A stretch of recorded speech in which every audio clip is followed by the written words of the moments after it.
Magoha was known as a tough-talking and no-nonsense cabinet secretary during his time at the Education Ministry.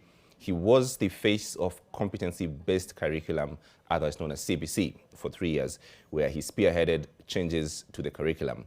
News of his death comes just days after Maseno University announced that he would be joining the institution as a professor of surgery at the School of Medicine. Magoha once said, and I quote, "The greatest wealth an individual can have is humility and contentment with what they have."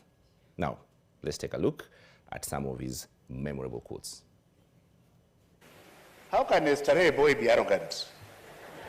We were trained to be servant leaders, trained to be leaders by example. That's why you see me everywhere. So I'm telling you this so that you don't listen to any other description of Magoha, son of Magoha, that you may hear from somewhere else. But I shall be firm with myself, with you, and with anybody else. And that firmness, together with truthfulness and neighborliness, then we shall move forward. When I was about to sit for common entrance examination in 1963, are we together?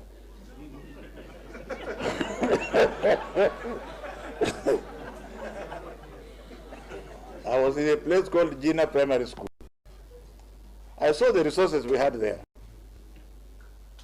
So when I came to Standard 5 in Nairobi at Dr. David Livingstone, it was like I was in heaven. That is not going to change. Stop pretending. Just make sure that, and I passed from that bush. So my job is to ensure that a child in the remotest part of this country is not disadvantaged. First of all, mimi ni sura mbaya. Lakini hiyo sura yangu mbaya mimi napenda zaidi. Do you get the point?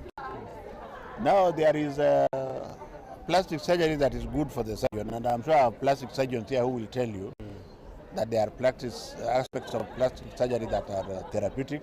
If you look at, now that he's dead, I can talk about Michael Jackson. He was more beautiful before he did all that plastic surgery. So with my big nose, I think I'm very, very, hata kama ni sura mbaya, I love my body. You mentioned that you had expectations in 2020. The government of the Republic of Kenya, kwanza wewe unatoka wapi? Who are you representing? Because if you are representing Al-Shabaab, I'm not answering. Which TV station? NTV. Yes, NTV is a good station. Don't listen to the politicians. The politicians did not help you to produce your children.